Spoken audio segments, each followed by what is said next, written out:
So I came across Nick Shabazz on YouTube maybe 18 months ago, and since then I've been accumulating knives and the odd watch at a fair clip. After a while I realized that the sort of using the sort of rationale of a rotation where you say have one knife with you, maybe a different watch every few days or every day, didn't really work for me. I relatively soon settled on this. It's a Seiko variation on the Seiko Willard SLA 049. It's legible. It's got this so-called cushion, which makes it very comfortable to wear, although it's 44 millimeters. Whoever was designing it spent time thinking about how it would sit on the wrist in various different angles, so it's kind of heavy. It has a presence, and I like that. I like being aware of it, but it's very comfortable. It does just what it needs to do. The strap is kind of funky, but once you get used to it, it sort of calms down and becomes just another thing. You know, it really screws me up. Small Sebenza 31 also I kind of carry with me pretty much every day, and I don't see much need to change it out. So that being the case, what is my excuse for this? This is probably about a third of my collection. This is everything smaller than a Techno 2.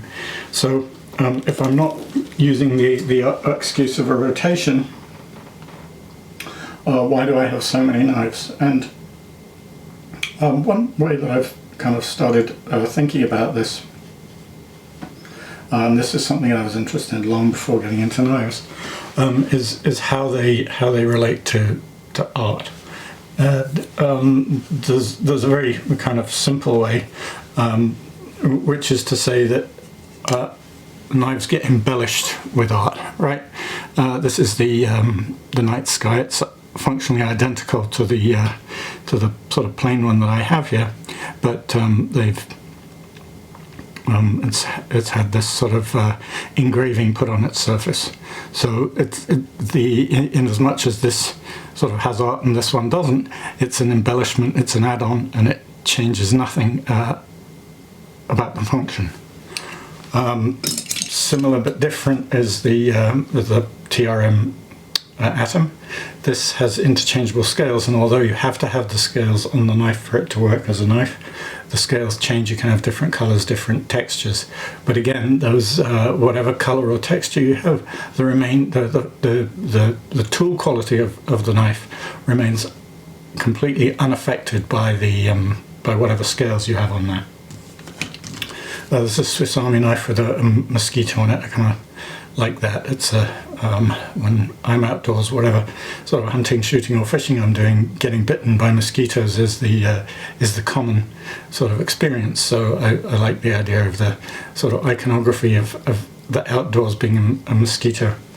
Here's another Swiss Army knife, the Bantam.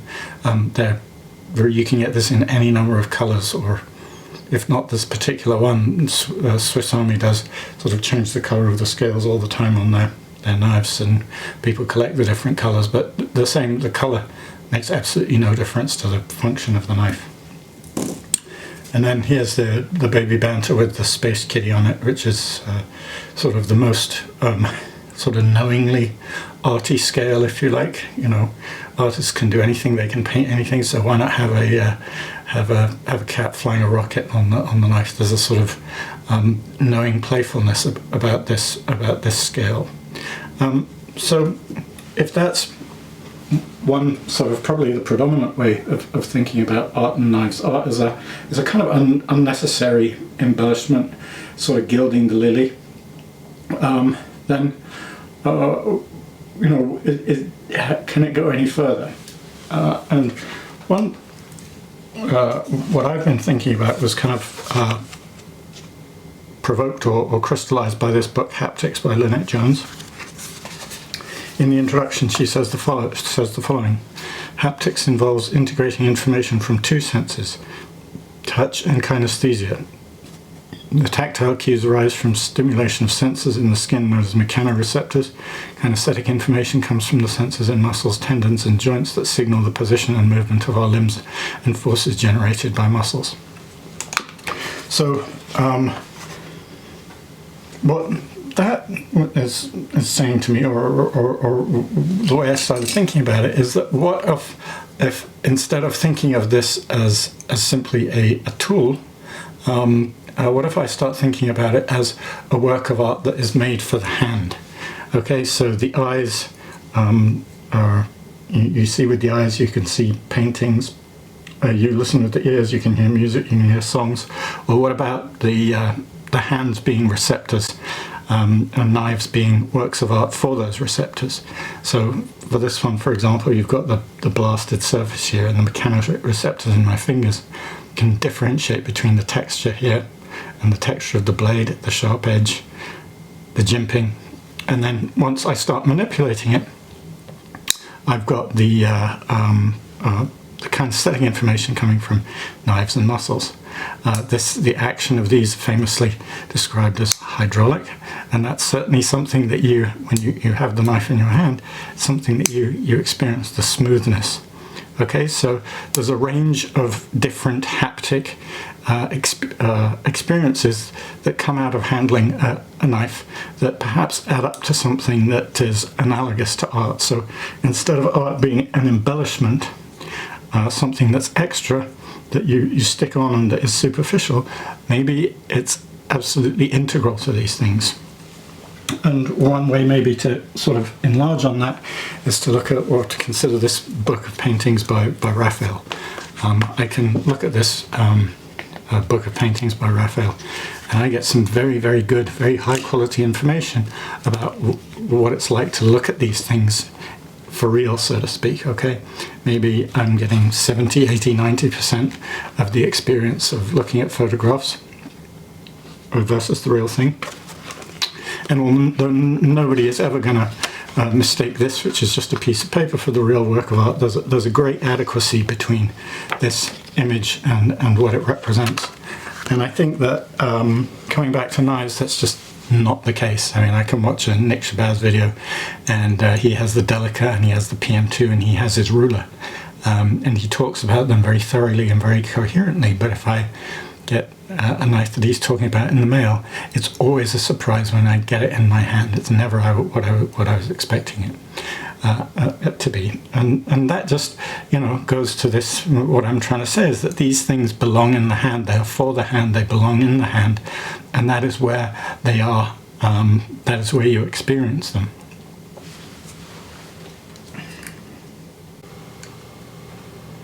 So one of the main objections to this idea that knives are works of art for the hand, there's a very long history of arguing that touch is the basest of all the senses. Aristotle had a hierarchy. Okay, sight was the most, you know, people talk about the eyes being windows on the soul, that kind of thing. So sight, and then just below sight is hearing, then taste, smell, and touch is right at the bottom. One argument sort of from back in the sort of Aristotle's time was that everything, the sight, hearing, taste and smell, all in the head, whereas touch is everywhere. Okay, so it's in the hands and the sex organs that by far the most kind of haptic action in terms of reception is where all the nerve endings are, but the entirety of your body is covered with mechanoreceptors. We've got muscles everywhere. We can experience kinetic input, and you know, I think Aristotle and some of the people kind of thinking about this were thinking of touch as very much a sort of survival related thing. You know, when people get leprosy, it's because the nerves in their extremities are dying, and their hands get sort of worn away. Their hands and feet get worn away. So pain is a sort of defense mechanism, right? Also, when you read philosophy about the sort of aesthetics of touch, you often see the argument that the kinds of experience that are amenable to being experienced through touch are very, very simple. There's an example where somebody talks about taking a hot bath, or talking about taste, drinking a cup of lemonade. So the examples are kind of simple. The idea that touch is base, on the sort of bottom of the senses, those would kind of militate against the argument that I'm sort of suggesting, which is that you can think about this as being analogous to a work of art, say a painting or a piece of music. And there are a couple of ways of going at that. I mean, one is to point out that at least sort of in the previous century there was some very, very simple art that was very famous. I mean, Mondrian would do something like, this would be red, and then he might have a blue square down here, and then a yellow line, something like that. So there's some very, very, very pared down, simple visual art. Similarly, avant-garde composers, that kind of stuff, will produce very, very sort of auditorily simple work. And certainly Mondrian, there's people write books about this guy, so there's a level of seriousness paid to that kind of simplicity. So I don't see that this is any less complicated than a Mondrian painting. I'd say it's probably way more.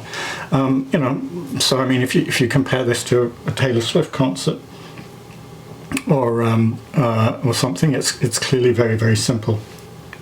If you compare it to some of Raphael's stuff, this kind of thing, it's very, very it's very, very simple. But there's a lot of simple art out there.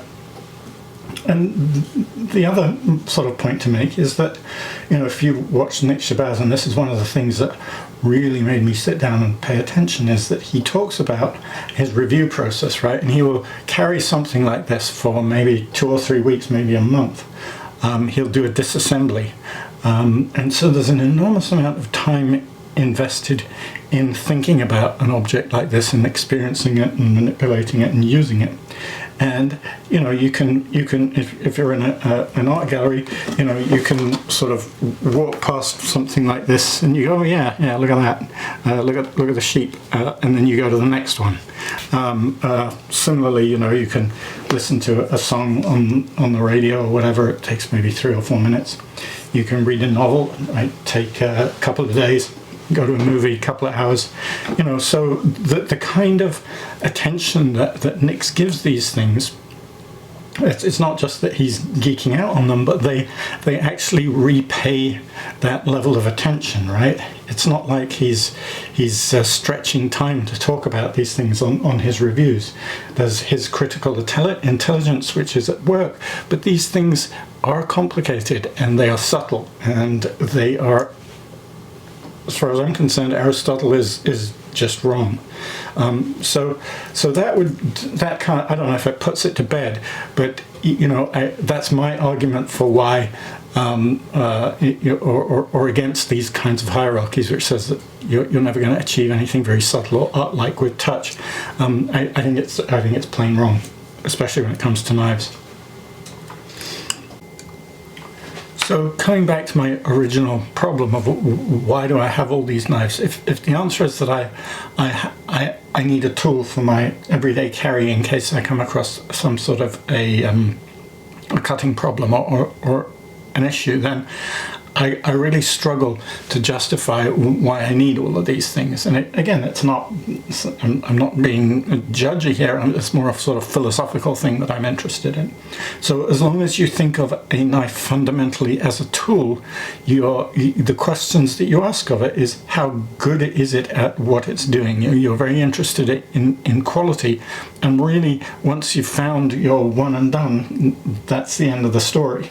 Okay, but if you're starting to think about these as art, you're less interested ultimately in whether something's any good or not. I mean, you are, but it's not your final preoccupation.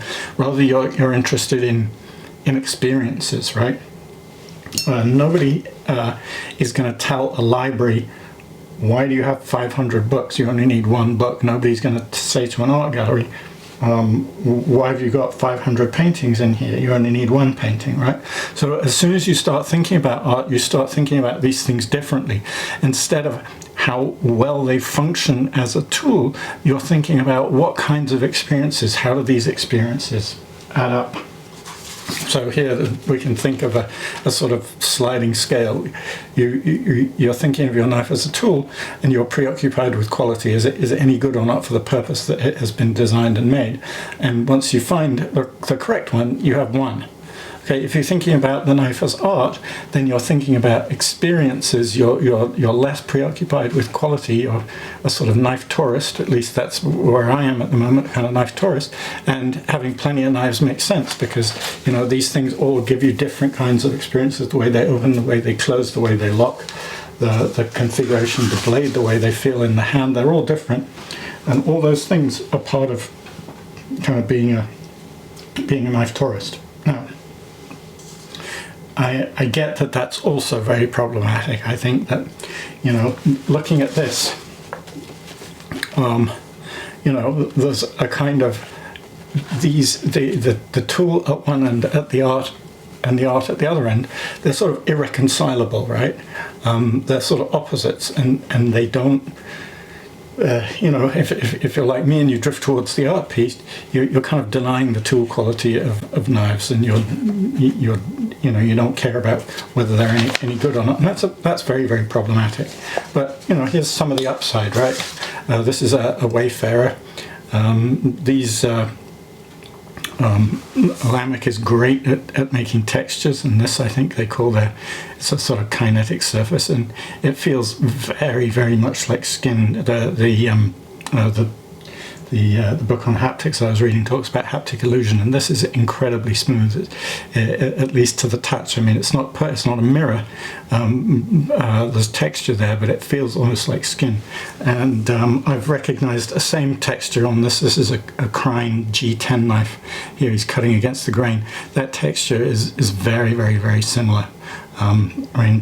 Knife makers are always kind of hustlers and always looking for new angles and stuff, and I think that if a Lamec were to start off a line of condoms for robots, they would be onto a real winner here. They would corner the market.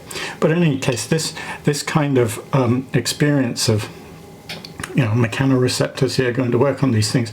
I'm not making any kind of judgment at all about whether these things are any good. Rather, I'm exploring the knife world. I'm an old fart with disposable income, so I can afford to have more than one knife with me, or more than several knives with me at a time, and so I can kind of come across these sort of random coincidences, and that's part of the fun. That's part of the enjoyment of having these things.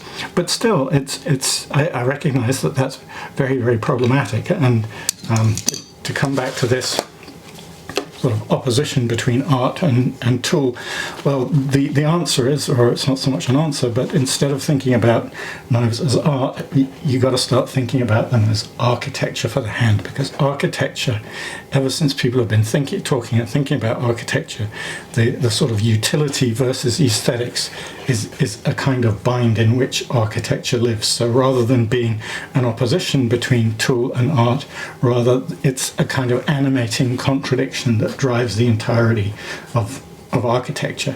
So here we come to my sort of revision. I'm not going to give up this argument that that these things are very special and they live in the hand, but rather than think of them as works of art, think of them as works of architecture for the hand. And the last thing that I'll kind of read to try and tie this up is from this book, Aesthetics of Architecture by Roger Scruton. He's a little bit of an eccentric, but he has the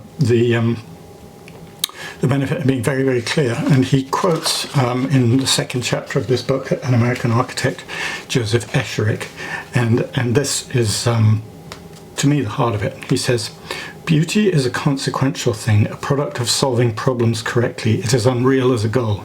Preoccupation with aesthetics leads to arbitrary design, to buildings which take a certain form because the designer likes the way it looks. No successful architecture can be formulated on a general system of aesthetics." So what he's saying here about buildings, and I think this holds for knives absolutely, is that if you're looking for a cool knife, or if you're trying to design a cool knife, the last thing you're ever going to do is come up with a cool knife if that's how you set out to do it. Rather, beauty is a consequential thing, a product of solving problems correctly. It is unreal as a goal. So this is a Krein Whittler, and this is really the only knife I have which I feel like I can actually offer an opinion as to whether it's any good or not, because I do whittling. Krein says on one of the podcasts, I think it may be Mark of the Maker, where he's talking about his own work. He talks about he uses that phrase, an artist can draw anything, but he's not an artist, he's a knife maker. And so he starts off with a purpose in mind. How do I make a whittling knife? So already he's kind of constrained himself. He's saying, I have this thing and I need to try and make it fulfill a certain function. And then he's talking about how he's teaching his boys how to make knives, and they can certainly, everybody can sit down, I guess, imagine sitting around the kitchen table or whatever, and they're all designing a whittling knife. But one of the next thing he has to educate his sons to is, what can I actually make in my shop? So it's not just the purpose, but it's how it's constrained by the machinery that's available to him, what he can do, what he can execute. And so here, beauty is a consequential thing, a product of solving problems correctly. It is unreal as a goal. So Krein doesn't set out to say, I'm going to make a cool knife or I'm going to make a beautiful knife. Rather, these are the problems that I'm going to solve. And the beauty, such as it is a kind of emergent phenomenon. It's never pursued directly. So this thing, I can sit and whittle for hours. It's got a handle. He's known for his handles. This thing is very, very, very kind to the hand. Never any blisters in whittling for hours. It's got a Scandi grind, which is what you need, I think, for whittling, because it splits the wood. You don't need a slicey knife for whittling. Also, the distance here between the blade and the back of the knife needs to be small. If you're applying pressure from here, you don't want that distance to be very big, because otherwise you can kind of flip and twist and that kind of thing. And then you need something very solid down at the end, because if you're kind of going in and digging stuff out, you want this to be effectively a pry bar. So this thing works absolutely perfectly as a whittling knife, and its visual appearance, he's put some sort of orange liner on here and so on, but ultimately the beauty of this knife is haptic. Its visual characteristics are a kind of secondary emergent quality. I'm not saying that it looks visually problematic or ugly. It looks visually very interesting, but the place that it was made for and designed for, and where it is beautiful, is in the hand as a haptic object. So before leaving behind architectural theory and looking at some more knives, I guess where we are with my kind of argument about the Krein Whittler is that it is because it is a perfectly good tool, because it works so well in the hand, it is a work of art. So, within the sort of framework of architectural theory, there's this kind of reconciliation between the utility of the object and its beauty, right? And it's kind of having your cake and eating it, I guess, but hey, this is just one theory of architecture. There are lots of different kind of arguments about the relationship between decoration and function, and it's kind of one of the things that I'm enjoying at the moment is kind of reading different theories of architecture about the relationship between function and beauty, and sort of, instead of the word building, I'm putting the word knife and seeing if it works. In any case, one of the sort of products of my thinking about knives this way is that I wind up making some very conventional judgments. So in here, this is the 940, and this famous axis lock, and this thing is haptically amazing. This is one of the great kind of design innovations, and as such, it regardless of the overall quality of this particular knife, this action here, when you have the back of the knife in the palm of your hand, pull the thing back and the blade shuts, that's a beautiful thing. The Spyderco Para 3 again, that haptic, that kinesthetic move there, that is an unimaginably beautiful haptic innovation. You know, there is no chance that anybody is going to sit down with a piece of paper and say, I'm going to make a beautiful knife, and they kind of put the hump there and they drill a hole in it. The goofy visual character of this is, you know, everybody, this is not a new point. The goofy visual character of Spyderco knives derives from the fact that, as somebody said, they were designed in the dark, they were designed for the hand. This is where they live, and they are where they are beautiful, and boy are they beautiful. This is the second knife I bought as a knife collector, and actually when I got it, this is the textured G10 they use, and my mechanoreceptors in my hand were revolting. They did not like this texture at all. It seemed like designed to sort of grate human flesh or something, and so I went at it with sandpaper and a file, and now I got it down, but to something that I can you know, I can have in my hand without feeling that I'm being kind of wearing sackcloth or something. But kind of aesthetically, obviously this thing is kind of second to none. Another one, the Grimsmo Norseman, you know, people routinely comment on how this is the goofiest thing imaginable, visually speaking, right? But once you get it in your hand, this thing is at home, you know. This thing, it sits here and it lives here and it executes perfectly here. You know, the sort of strange kind of, I don't know, the sort of hippopotamus or whatever it is with this this enlarged end. It looks so strange on websites and stuff, but once you start having it in your hand and using it, that strangeness disappears and it's at home. This thing I love mostly because we got it on a giveaway. Jackass Mountain. Kyle P was a sort of guessed the name of an out of focus watch, and I did some googling and I wound up with it, but I didn't know I was getting this knife. I expected it to be some sort of anonymous Civivi, but anyway, it came in the mail and it was a beautiful surprise. I also love this because I think Nick Shabazz really hit the nail on the head. He described this perfectly. He never reviewed this particular one, but he reviewed the sort of second version of it, and he described this as this knife as a life support system for a blade. You know, Sandrine got this. You can imagine Sandrine, you know, figuring out how to get this tungsten blade in place, and they said, quick, let's get it out onto the market, and somebody sort of put together this this kind of handle, which is quite stylish, but you know, any use beyond a kind of you know, maybe opening a letter or doing something, cutting a piece of string, which in reality is probably all it would, you know, most of the time most knives are used for. But any sort of long use of this thing is you're just going to massacre yourself because it's so uncomfortable.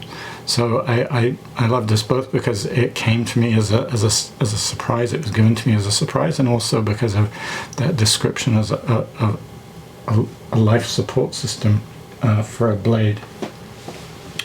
And this thing here belonged to my grandfather. Here's a photograph of him. He died in 1972. I never really knew him, but you know, this is a formal photograph taken for some kind of business publication in the mid-50s, I think. And you know, I can get very, very little from him. He was obviously a dapper gentleman. He was a dentist, but this knife of his had been sitting in a box of his stuff at my aunt's house. She recently died, and when I found it, I found that there was still the marks of graphite from sharpening a pencil.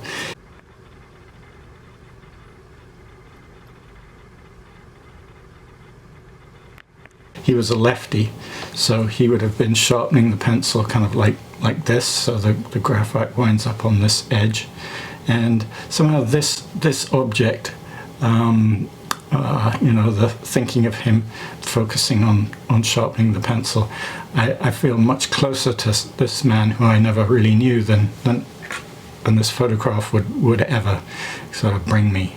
You know, there's a sort of haptic, tactile intimacy there, which I value. And then maybe finishing with this. This is called a Brisapilli. This was the first knife that I bought after having watched Nick Shabazz for a while, and I thought, you know, hey, Nick is great. He's got some great judgments. He knows how to pick a good knife, but I like me some Ivory McCarter. I'm gonna buy this sucker. So I bought it, and I liked it so much that I went and bought the custom version of it from the guy who designed it, and this is the custom version from the Finnish maker Jukka Hankala, and there's these things are to all intents and purposes identical. This thing is some kind of bone. This is the Linen McCarter. But then when you turn them over, and you can see that for the production version, that a clip has been added, right? And the clip puts the thing into the EDC world, right, where it can be carried. But this one doesn't have a clip. Instead, it has this kind of very soft sort of leather pouch, which it lives in, and it's having the pouch rather than the clip sort of kicks the can down the road. It's not really clear how you're going to carry it, but it kind of transforms it into something else, a sort of worry stone or a comfort object or whatever, you know. And you know, that's an interesting thing to me, because it's sort of this is the useful, this production version is a useful one, and by sort of taking the clip off and putting it somewhere else, this kind of moves it down our line towards the art end of things, and I love this thing. It's got a great presence when it's closed. I think a lot of knives are kind of at their sort of optimal when they're open, but this thing is almost best closed. You know, it has new kind of has a great presence when it's out of action.